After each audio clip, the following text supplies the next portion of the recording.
Hello, and welcome to another World of UX podcast. This is your host, Darren Hood. Thanks for taking the time to join us today. A special welcome to those of you listening for the first time. As some of you who've been listening for a while know, we've started producing video. Today marks another first because this is going to be the first podcast episode where I'm flying solo. It's just me, and it's going to be another UX Potpourri session where I'm just covering various topics, questions that we get from the audience, just some hot topics, just some things that are going on, things I may have seen in passing, things I've heard, things that are going on, things we need to be aware of, because there's so much chicanery, for lack of a better word at the moment, that's going on out there. We need to be aware of these things. We need to know how to navigate them. And so sometimes especially when we're coming out of a series, and we just completed the series with Lou Susi and with Astrid Chow. Great series, great stuff that folks are sharing there. And we're about to head into another series, although they won't be done in sequence.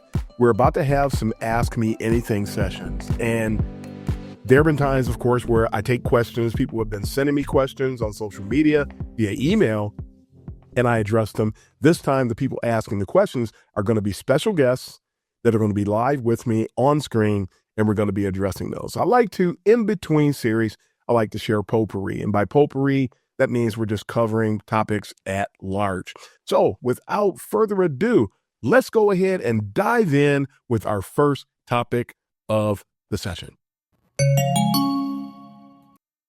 And we've got questions on screen. So usually we do this, no video, you don't see it. This time I am blurring things out so you don't know the source, you don't know who's asking a question, unless there may be some times that we do, but in general, we don't.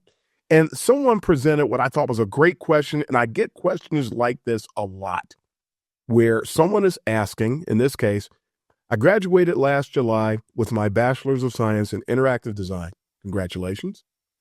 I've not had any luck yet in this market. We'll cover that in a moment. I'm currently reworking my portfolio, but I just wanted to know if you had any advice on navigating the market, or if you'd be open to critiquing my portfolio when I'm done. I'm very passionate about this industry, and giving up doesn't feel like an option in any capacity. I love this on so many counts. Just fantastic stuff that we have here. And I want to touch on some key elements that the person is presenting. So first, again, congrats.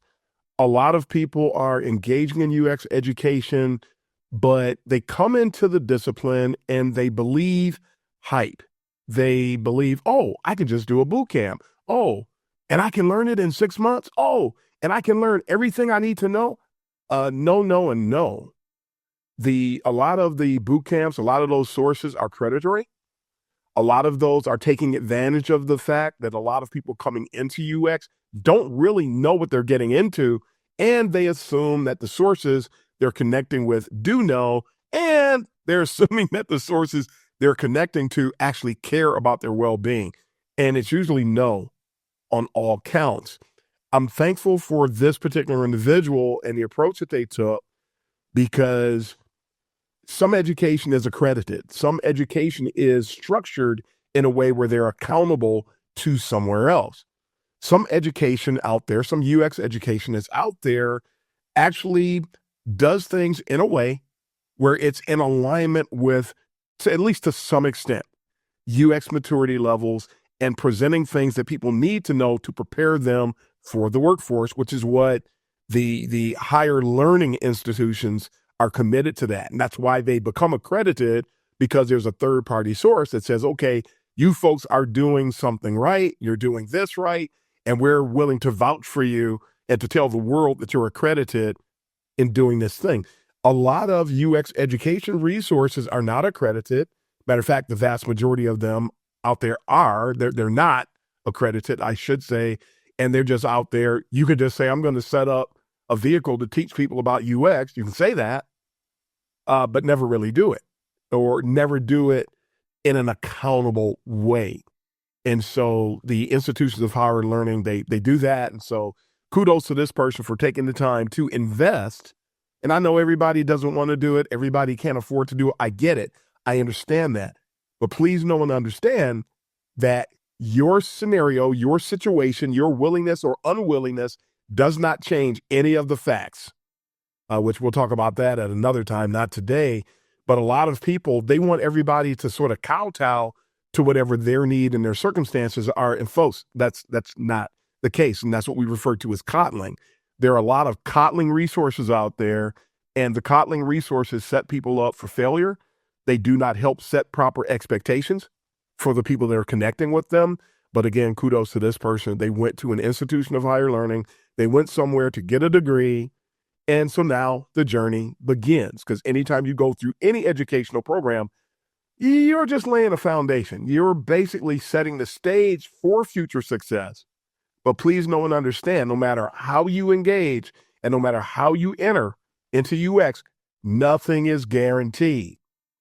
Let's please know and understand that. The person said they've not had any luck yet in the market. And I wanted to make sure I didn't miss that. There are no guarantees. I just mentioned that. Please know and understand, when you're coming into the discipline, any discipline, not just UX, but any discipline, entry-level positions are the least available. The volume of entry-level positions that are available to anybody coming into any discipline are at a very, very, very low percentage. I talk about this from time to time. So a person coming in, you're talking about less than 3 to 5% of the positions that you're going after are entry level. And because so many people are being sold on coming into UX, the volume of people competing for that minimally available set of roles is also off the charts. So because of that, almost forgot, threw in the fact that a lot of companies have no idea what they're doing when it comes to hiring. They don't know how to hire.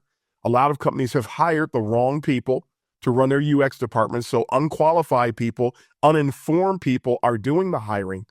So now that makes it even worse, which means that the least qualified people a lot of times are actually getting these roles. And that's why you see what you see here. I've not had any luck yet in this market. And we'll come back to that, because something else this person said is key in what I told them. So now we'll move on to that next point. They're currently reworking their portfolio. Why? Because they've been sold a bill of goods that portfolios are key and that employers want to see portfolios. Let's stop there for a moment. I talked about this recently, but we got to touch on it and remind people about this again. What an employer is doing, while that may be the thing that gets you the job, it doesn't mean it's the right way to approach a job in UX. I repeat it all the time. A lot of employers have no idea what they're doing when it comes to hiring for UX. Portfolios are considered to be this heightened level of value, when in fact they really don't. If you're just coming into UX, what is going to be in your portfolio? Little to nothing, and usually some school project. When people are hiring entry-level folks, you're entry-level because you don't bring anything to the table. When you're entry-level, you are going to cost your employer for up to about 1.5 years before you start really bringing in a return on the investment that they paid to bring you on board.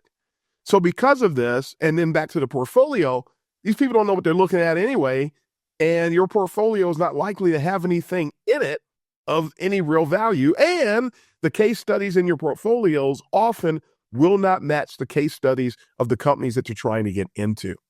And might as well throw another one on top of that, right?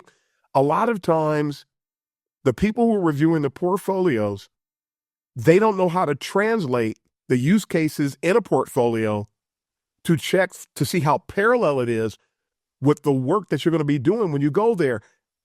They also don't know that UX is pervasive. So the work that somebody did before, no matter how small or great, can always be translated into whatever a company is doing, because the principles are applicable across the board. That's what we mean by pervasive when we say pervasive. So reworking your portfolio, people spend all kinds of time. They want everybody to look at their portfolio. That's another problem because the people looking at the portfolios, reviewing portfolios to supposedly help you get another UX job, they don't know what they're doing either a lot of times, or they won't tell you what I just told you. Your resume gets you the interview. That's something that a lot of people forget. I've seen people, they put all this time into a portfolio. They don't put any time into their resume, and they're not even in the way with the way things are done now, they're not going to look at your portfolio if they're doing things correctly unless there's something in your resume that says that you are worth their time. Make sure the resume is in order first.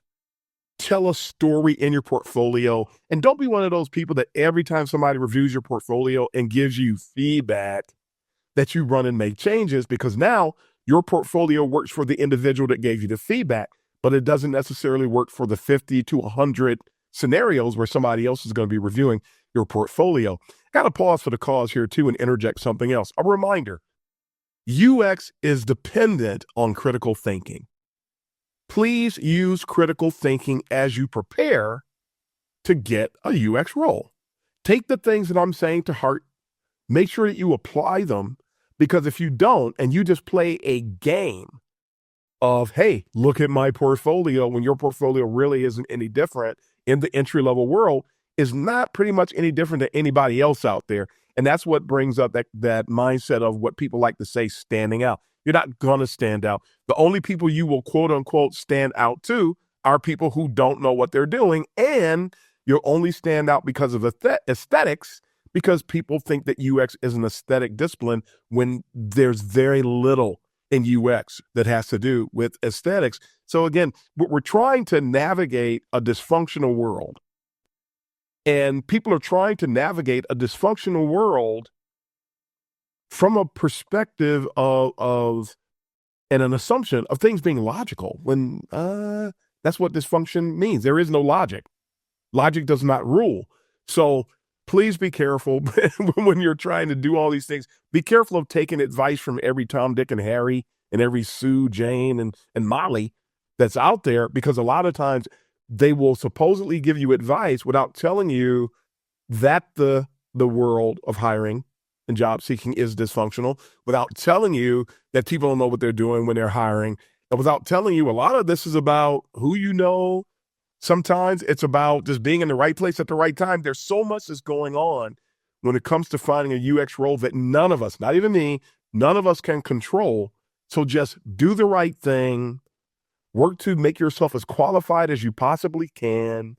Present your story as best you can, and just keep plugging away, which takes us down to the last point here that I want to illustrate.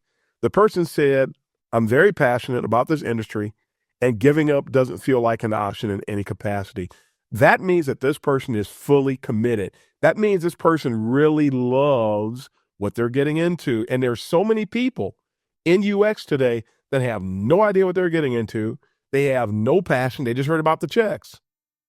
Especially people, man, if I go into UX, I can make this much more than when I was a visual designer. I can make this much more than when I was just a developer or a programmer. So they come in chasing dollars, but they have no love, no commitment, no appreciation for the discipline. That's already a bad combination, and things will not work out. And those people, they're not going to wait, because I told this person, you need passion and you need patience. That was my response to this individual, first and foremost. We actually had a longer conversation. Won't share any more than that. I just want to stop everybody there. Do you have the passion, genuine passion for the discipline? Do you have the patience while you're trying to land that first or another gig in UX, and pursue it as a career and not as a job? This is not the fast food industry. You're not going from McDonald's to Taco Bell to Kentucky Fried Chicken.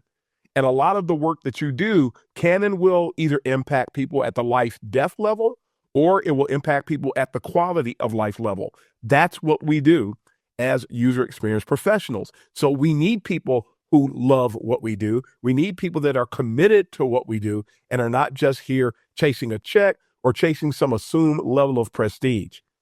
Those things don't add up. They don't help. So please be aware of those things. Let's move on to the next topic. This was part of a discussion. There was a discussion that was taking place on LinkedIn, and someone was talking about how people are redefining UX and how people are basically trying to suppress UX. I chimed in on it, and when I talked about how UX is not dying, but how that I said that leading into this, and we'll address what this person said.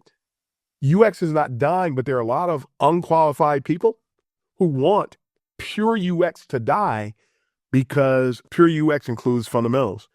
Pure UX includes upwards of 250 methods, methodologies, techniques, and deliverables. And the more of these deliverables that are realities, the less likely these people are to supposedly thrive in the discipline. They need there to be anarchy.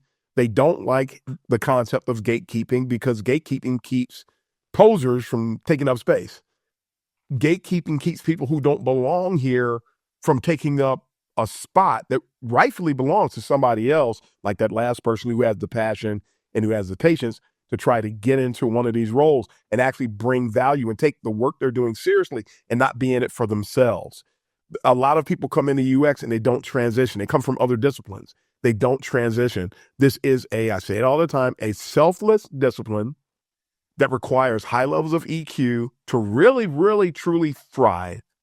And so ducks need to be in a row. So at any rate, we're talking about all these things. And I mentioned what I just said about how that the people who are unqualified are always trying to pretty much kill off what we are and who we are, which is not a good thing. And then the person asked this question, and I want to address this. We talk about things like this from time to time. I talk about questions like this on the Sinister series a lot. This is a person who's not connected to me. This person is not familiar with me, to my knowledge, at all. And the person asked, and this conversation came from a person in Europe who started the conversation. And they said, how narrow should the definition of UX be to even make its obsolescence a topic worth debating? We talk sometimes about strawman, and this question is loaded, what we call in many cases a loaded question, because people sometimes will ask a question from the perspective that the things that they're saying are legitimate. Anytime somebody presents a concept that's not legitimate, that's the base. That's what a straw man argument is. Because a straw man, for those that don't understand the metaphor of the straw man, I believe I talked about this recently, but we're going to bring it up again. A straw man is meant to, they're making that reference from a scarecrow. A scarecrow is a person, or not a person, but it's a thing that's made to look like a real person, and they're usually made of straw. And the purpose of the straw man or the scarecrow is to make crows and other animals think that a person is there and to essentially scare them away. So the straw man, or an argument or a premise, a concept, a foundation for the next phase of a discussion, if it includes something that doesn't exist, that makes it a straw man argument, essentially, or where that metaphor comes into play. How narrow should the definition of UX be to even make its obsolescence a topic worth debating? Really? Narrowness of definition? UX is a complex discipline. A lot of people try to make it narrow. They try to oversimplify it because then that opens the door for them to come in and do whatever they want to do without ever truly becoming qualified. They get the money. They never bring the representation that UX really demands.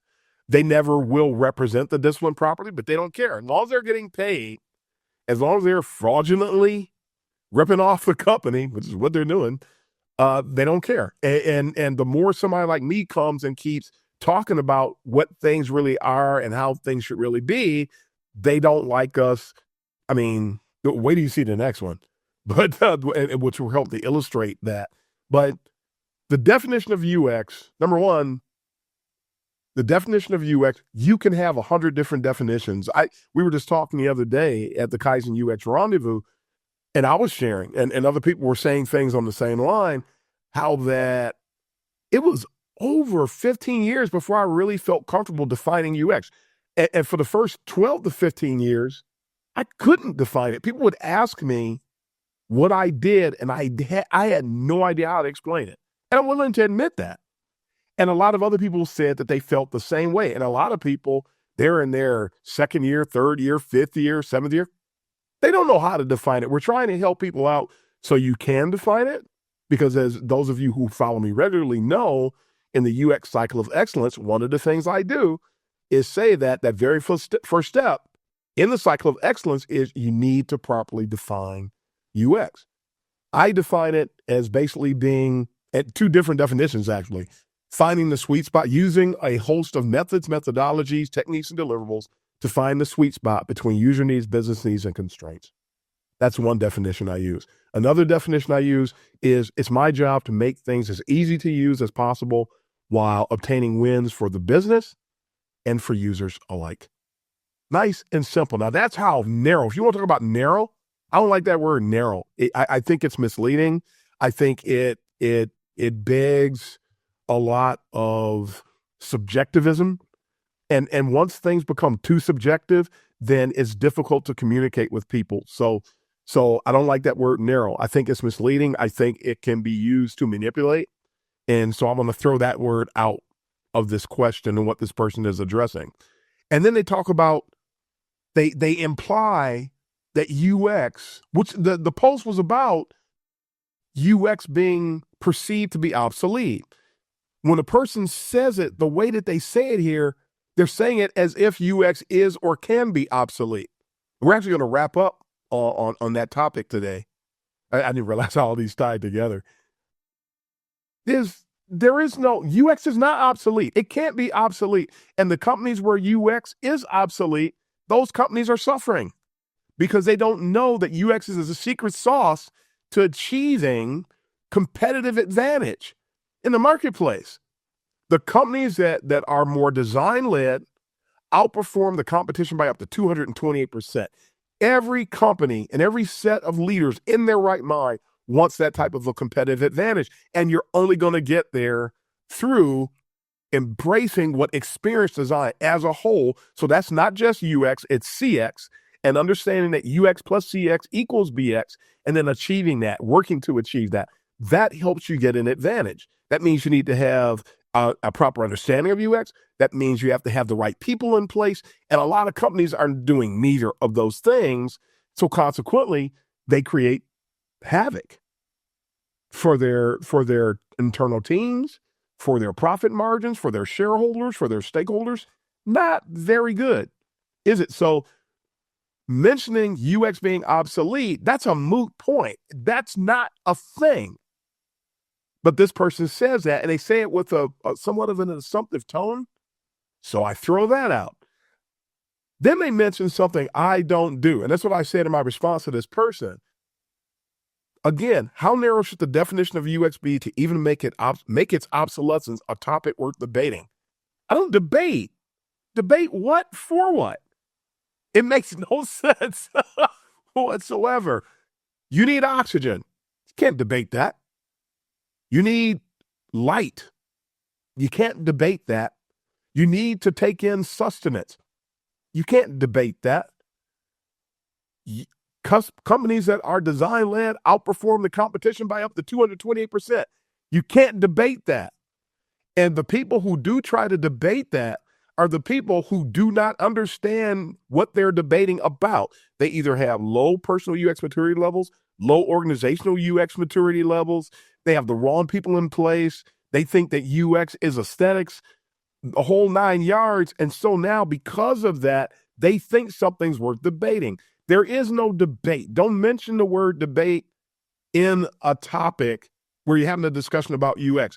If you do that and you're assuming that, there's no way that that conversation is going to end well. There's no way that that conversation is going to benefit the partakers. I do not debate. There's nothing to debate about. I will tell you what the score is. I'll tell you what the temperature is outside. Something else you can't debate. There are some things that are absolute. I say that often. There are some things that are absolute. Find them, embrace them, and then work toward making sure you drive those wins for the business, for your users, for your teams, for yourself. But this straw man statement was so ridiculous. And of course, the person never came back and responded, and trolls never do. So trolls just like stirring the pot. They don't like actually achieving things. And by the way, and I say this often, you can't be a troll and succeed in UX. If you are in UX and you have a trollish mentality, lose the trolling.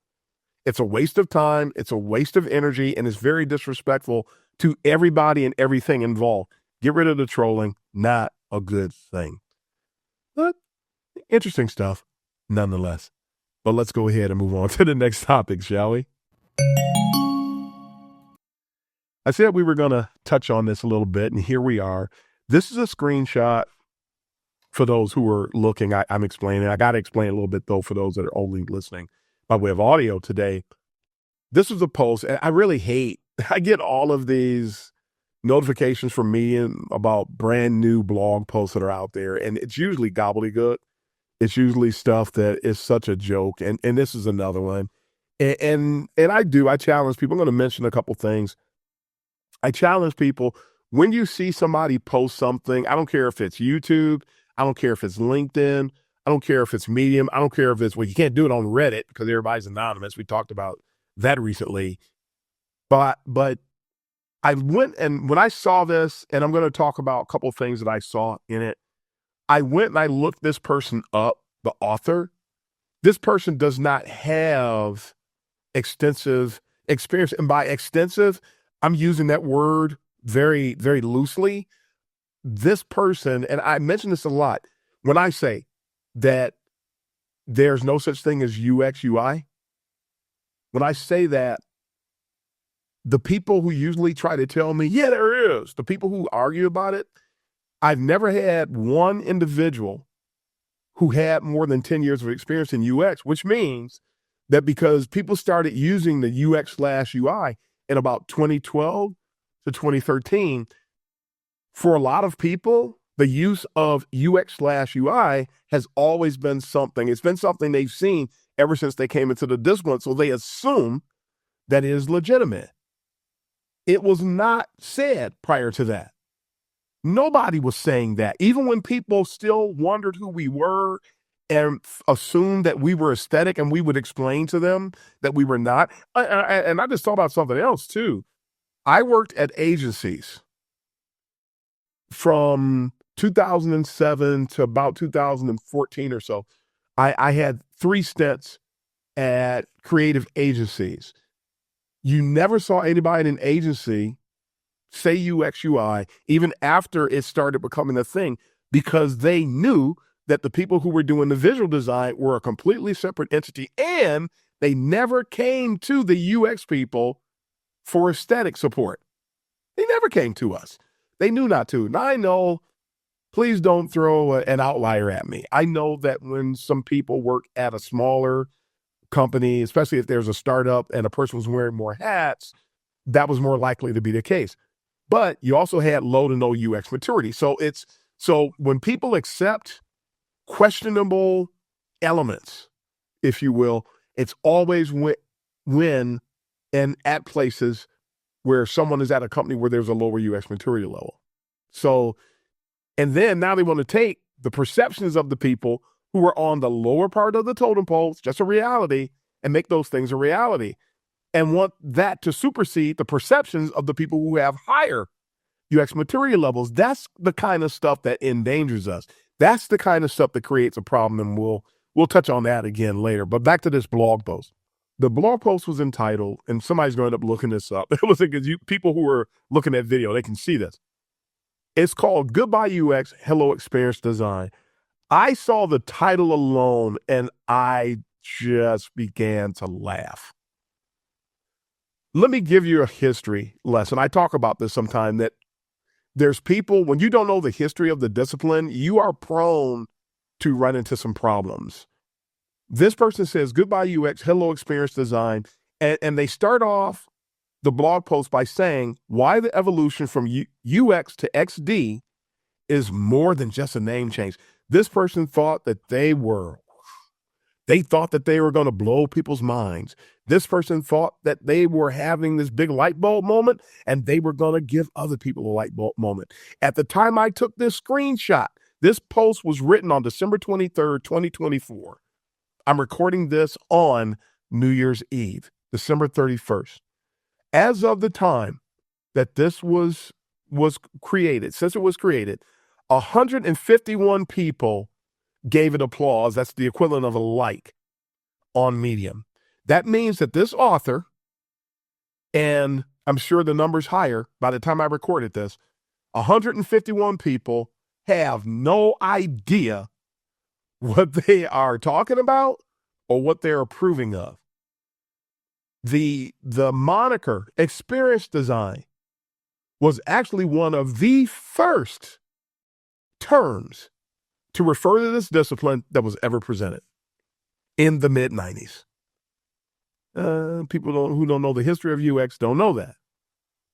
Not only did this not catch on, not only have some companies already gravitated to this and their UX people are called experienced designers, but this is not a paradigm shift in the discipline at all. Look at this and go on to say, they start off, first they think that they said something and they're blowing people's minds.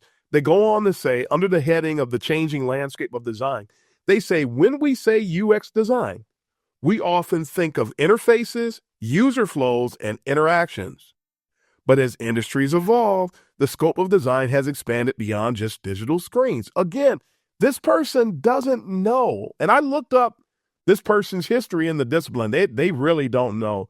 When we say UX design, we often think of interfaces, revisiting this, user flows and interactions. The only people that think of interfaces, user flows, and interactions are people who have very little experience. So who are you talking to? We're always addressing a broad group of people when we address a discipline at large. This person apparently isn't thinking that. They say as industries evolve, the scope of design has expanded just beyond just digital screens.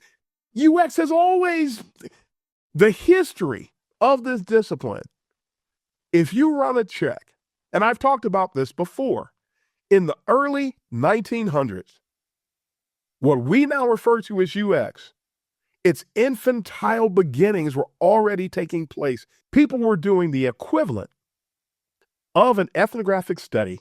They were doing it, watching people work on assembly lines back in the days of Henry Ford. So it's the discipline started with non-digital experiences. This discipline was preceded by human-computer interaction.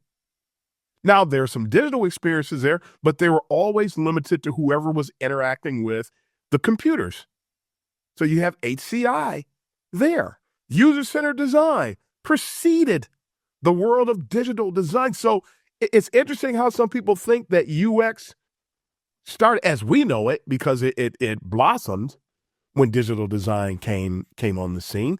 But this is misdirective. This is misleading. And the first two statements that this person makes are actually incorrect and are ignoring historical factoids. Look at even the next paragraph. Experience design encompasses every touch point a user has with a product. Yeah, but that's what CX does. And when you get into the digital aspect of the experience design world, if you're looking at the micro experiences, then we are looking at every touch point. So okay, it's no longer just about usability. It's always been about more than usability. It's interesting how so many people, they put themselves out there as thought leaders. They put themselves out there as if they're doing us some favors out here in the digital landscape of things. They think that they're vaulting UX forward, and they're actually doing us a gross disservice. And anytime an informed stakeholder, if they see something like this, wow, it's game over. This person is misleading their audience. That person plus the 151 and anyone else that's like this, since they saw this, that believes that this person is shedding light on something. And, look at my blog post or anybody else that's on the same level of experience with me, that's sharing things, that's turning light bulbs on. When that's what we actually do, you'll see 10, 15 likes. It's amazing how people gravitate toward the filth and the garbage, but won't give real content, valuable content, the time of day. Really, really sad stuff. I'm hoping these things change and we keep laboring and fighting for these things to change, but we'll see.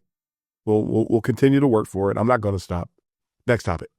And last topic for this episode. Now, people who are watching this on video, they don't see a screenshot. They see an image with a business person with a bag on their head and the word lost across that.